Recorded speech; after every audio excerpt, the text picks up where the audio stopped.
Welcome, modern day mystics, fellow truth seekers, James and Justin, back again with another reaction video. And in this one, we're going to be taking a look at the Thoth Prophecies, read from the Hermetic Texts by Graham Hancock. This is an After Skool video. I don't know anything about the Thoth Prophecies. I've heard like a little bits here and there, but Thoth was like an Egyptian god, wasn't it? I thought so. Thoth was also. I have a tarot deck about Thoth as made the by Thoth deck, right? Yeah, by which Aleister Crowley made. Ooh. So it's like all mystical, hermetic, magical, mystical. Let's just watch it. Yeah. It'll speak for itself.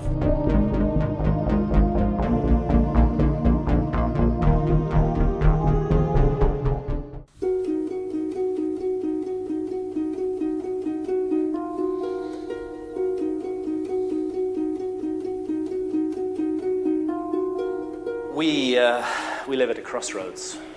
There's no doubt. We all feel it. We all know it.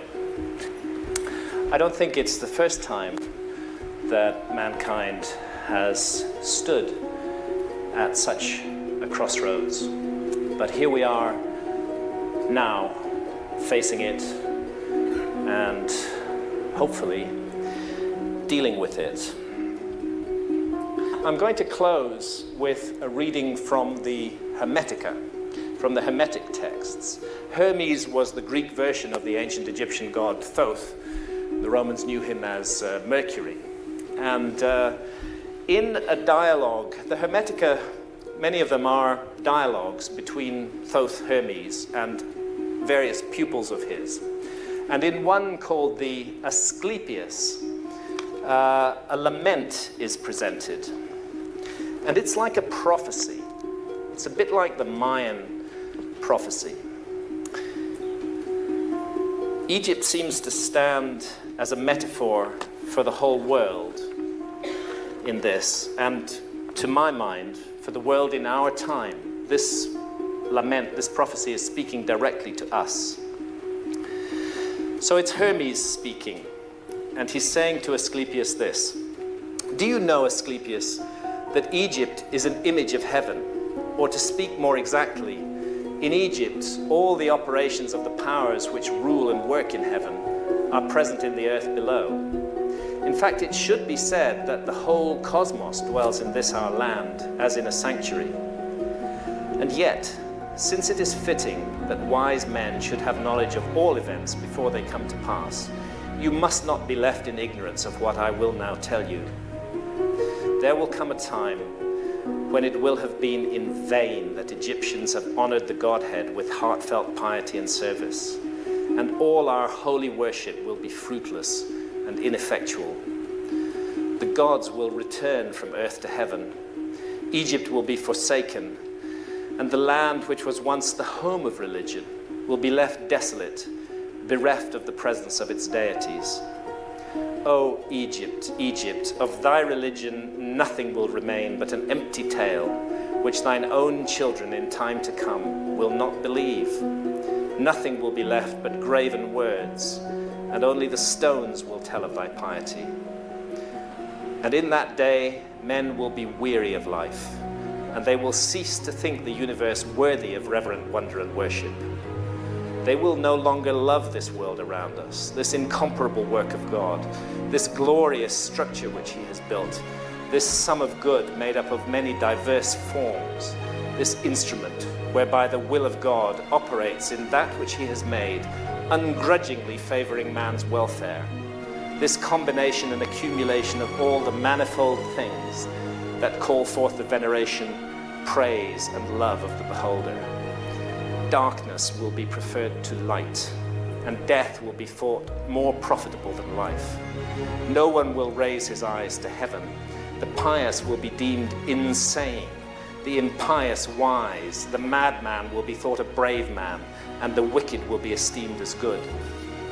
As for the soul, and the belief that it is immortal by nature or may hope to attain to immortality, as I have taught you, all this they will mock, and even persuade themselves that it is false. No word of reverence or piety, no utterance worthy of heaven will be heard or believed. And so the gods will depart from mankind, a grievous thing, and only evil angels will remain, who will mingle with men and drive the poor wretches into all manner of reckless crime, into wars and robberies and frauds and all things hostile to the nature of the soul. Then will the earth tremble and the sea bear no ships. Heaven will not support the stars in their orbits. All voices of the gods will be forced into silence. The fruits of the earth will rot. The soil will turn barren, and the very air will sicken with sullen stagnation. All things will be disordered and awry.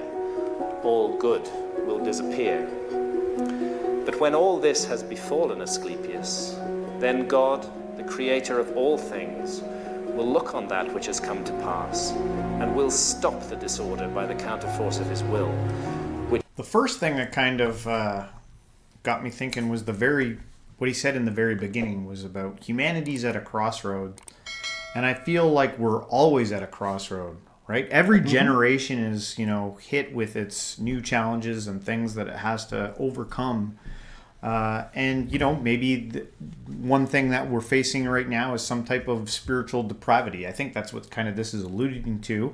And if these prophecies are that old, I'm sure you probably could have found that in many time periods over the centuries. But yeah, where there is some spiritual depravity, there might be also awakening, people coming to, new sites and seeing things for what they are. I don't know exactly where we are in all of that. To me, it does seem like people are starting to wake up to some of the limitations of materialism and what he's talking about. And the visuals in this are also stunning. They're very good and hard hitting. So I don't know. What do you think? I think a few things. I think when you look at where we're at today and the things that most of us enjoy, like air conditioning and available food and clean water and, the ability to collect knowledge and enjoy ourselves and all this stuff, the counterbalance of emptiness versus that, if you find somebody that's struggling to live, they're not usually struggling also with suicidal ideation. If they're living hand to mouth and they're struggling to figure out how to live, for some reason, self-destruction starts to go away. Yeah. And so I'm thinking there's a bunch of stuff we enjoy that is sophisticating society, but what got us to the show? How does all of nature work? Nature, from which we are born. It works through competition, and it works through striving and pain and outgrowth and all this stuff. And so if we did eventually get to the point where we're building Dyson spheres and harnessing the power of the sun and evolving into spacefaring beings, wouldn't the same rules as all the way below, the same things that govern single cell organisms to evolve, wouldn't that carry out into space? So yeah, you're right in the sense of it's always at a crossroads. Yeah. But I wanted to note something. In the Matrix, when the people that wake up go back into the Matrix and they can fly and do all kinds of cool stuff. That's why you watch that movie. Yeah. A big part is for the cool special effects they can do. They're like superheroes among normies. Yeah. It takes the backdrop of normies for the superheroes to be interesting. If everybody could fly, it wouldn't be a big deal. Yeah.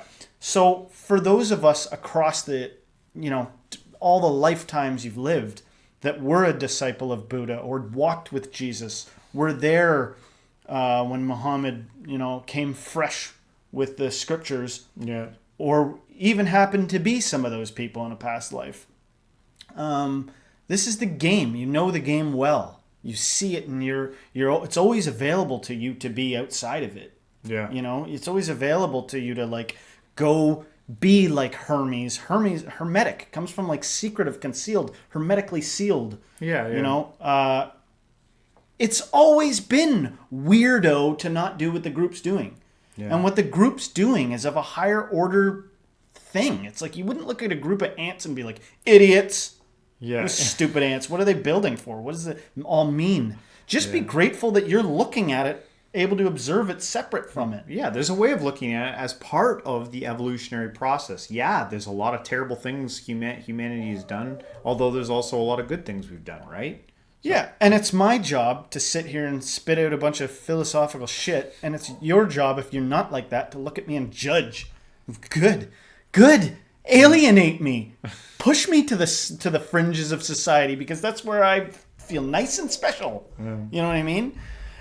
But at the same time, weigh that against progression in general. You know, if your shtick happens to be, I want to find the other people. I actually want to be part of a community. I don't want to be alienated or hermetic, and I also don't want to join the damn military. Yeah. I want to be with like-minded people. I think that you would be given that opportunity. If you only seek, you will find. If you knock, the door will be open to you.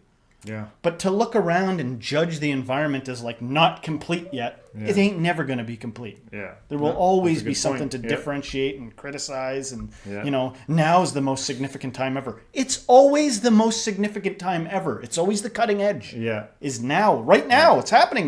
Are you And harnessing after it? every hurdle, there's just another hurdle awaiting you. Correct. Which is the good. He will call back to the right path those who have gone astray. He will cleanse the world of evil, washing it away with floods, burning it out with the fiercest fire, and expelling it with war and pestilence. And thus he will bring back his world to its former aspect, so that the cosmos will once more be deemed worthy of worship and wondering reverence. And God, the maker and maintainer of the mighty fabric, will be adored by the men of that day with continuous songs of praise and blessing. Such is the new birth of the cosmos.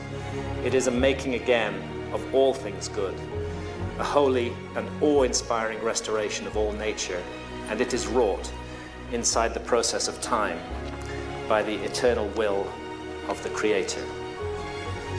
I don't know whether we're going to face some terrible global catastrophe or not. I certainly hope not. I hope it will not come down to misery and horror, awful, awful things. There's enough of that in the world already. But I do remember what all the ancient texts say. There isn't a single flood myth, there isn't a single story of the destruction of past civilizations that don't implicate humanity in the story somewhere. Our own behavior, what we do, is part of what we're bringing down on the world right now. What we are manifesting in the world, that is what is coming towards us. We are the authors of this thing, and we can change the story if we want to change it. I firmly believe that. Are we looking at the traces of a forgotten episode in human history? I think so. I think that's what's going on here. And because we've forgotten it, because we are a species with amnesia, because we are so much a mystery to ourselves, perhaps it's because of that we're so lost and so troubled today, so haunted by this sense of something missing, something that we need to know about ourselves. For the ancient Egyptians, the essential mystery of human existence concerned our spiritual essence, that we are participating in this theater of experience that we call life and the world in an immense endeavor aimed at the perfection of the soul. I've talked with shamans in the Amazon, and when I've asked them, what do you think's the problem with the world? What's the problem with the West? They say it's very simple. You've severed your connection with spirit. You've cut the link, and you have to restore that link if you're going to move forward from here. You can't move forward from the place you're in. What's so funny? That shaman is a businessman. Why? What do you mean? I've went for spiritual retreats to people that were serving me ayahuasca. And when I asked them, what do I do? They said, you need more ayahuasca. Oh, jeez. You guys have gotten too far away from it. I'm being I don't actually mean that. That's what the Joker in my mind told me to say. One thing that popped into my mind in terms of all this is like where we actually are at. What is the talk of the day? Stuff like AI. Yeah. You know, and I thought, why are you doing what you're doing? Because that's a big one. I'm an artist, and a lot of artists are freaked out at AI, you know? Yeah. And I am a compassionate person, but I'm putting my compassion aside right now to make a point, okay? So just take it easy. It'll be okay. But I'm saying, if somebody's like, it's going to ruin the arts, it's like, why are you an artist? To make a living! Yeah, Then that's a fucking shit reason! There's a million ways to make a living, you know? Isn't that, what are we actually after? If AI can bring us to whatever's post-toiling, then why isn't that good? You still be able to make that. Yeah, but I won't get that egoic validation from I did it. Well, then dig deeper and see what's really going on there. Yeah. You know, by the way, every single thing I say is I'm not writing a book. I don't have any authority on this. This is entertainment. And some of it will contradict itself. You know, I'm not going to die on this hill, but these are like the obvious things that point out. Instead, you know, and I like Graham Hancock, our grandfather, read his books. He's been in the zeitgeist of our family for a while. Yeah. But I'll just say that stop anticipating. That's one way to get at these higher order post-rationalism for real spirituality things is stop being afraid and stop being hopeful. It's happening right now. The whole point is it's right here and right now. Yeah. That's like the gist. I was just thinking about when he was talking about like, what's the problem with the world? And then like the next thing after that was like, and why do we need to blame the West? I'm like, I don't think we need to like blame the West. I was like, each side, you know, is how much do these retreats cost? I don't even know if he was on a retreat or if he literally was just there, but how much did the plane fare to get there cost? How much is Western capitalistic stuff infused into these things? Into spirituality. You can go into stores where the person's like counting the bills selling crystals. You know? Just be real. Just be real. It's about reality here. Yeah. If you don't restore the connection to spirit. And that seems to me the most fundamental task that all of us now face. Not these exterior trappings of power that have brought such horror and misery to the world. This is the moment of crossroads that we stand at. None of us can effect changes on a macro level. It's impossible to do so. But we can make changes on a micro level. We can make changes in our own lives. We can make changes in our immediate surroundings. Changes for the better. Changes driven by love. So overwhelming is the notion of global destruction. No, I can't stop that, but I can stop what I'm doing to contribute to it. And if we all do that, then I believe a huge change in consciousness will come, and the world can move on, and we can look forward to a future for our children and our children's children, and once again bring this bright, beautiful, jewel garden of a planet, bring it back to the place it should be in our lives.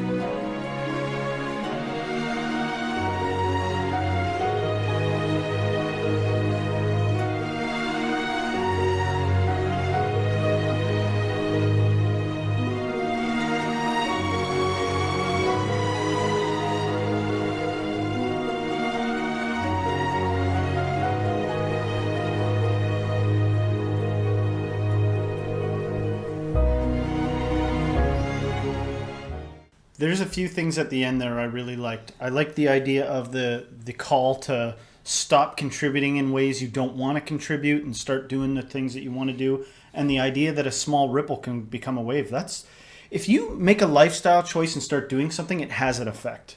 Yeah. You know, like if it you're affects like everyone around. If you're like, I'm just gonna not. I don't want to single anyone out. Yeah. So if you make a small change, it'll have an effect. In the beginning, you may see people being like, so stupid. Even if you're just doing it to yourself, you're like, look, I'm not here to ruffle any feathers. I'm just changing my lifestyle. You may face some people sort of judging that, but if you stick to it, people will be like, I'm going to start doing that too. And if you were earnest about your original reason, like you did it out of love, it's amazing to see how that influence can spread out. If you're full of shit and you did it for egoic reasons, it'll bite you. Yeah. It'll actually get you. They'll be like, you're the leader now. You'll be like, I hate this. I don't even want to be part of this anymore. Yeah. But if you actually did it out of love, you'll be moved to see how much your shift in... I'm sick of us only joking around about making fun of each other. Sick of this. I just want... I don't tease me like that anymore, and I want to say compliments to the people I love and are around me. Yeah. It can have an effect, and then your whole friend group becomes nicer, you know, potentially. I can't prove this to you, Or but changes. try it. Well, a big part of that ending there was about change, and I see change as something that comes through experience. And yeah, there's a lot of horrors in the world, but I would hope that as we go through these cycles and we learn these lessons, we become more aware. Like, just look at it from a micro level. When you do something dumb enough times and you feel the consequences of that, you finally, I'm done. Yeah. You've become conscious. You've now become aware of and it's like there's no going back. Usually when something reaches like a plateau, there's no, and it's like, this is stupid. Yeah. And then you make a life change. You'd have to pretend to go back, and you'd be like, I can't even You fake can't, go yeah, back. exactly. Have you ever tried something like that? Something where you really change, and then you go back and you dabble a little bit, and you're like, it's not even enjoyable anymore. Yeah. You do it, and you're like, this is stupid. Yeah.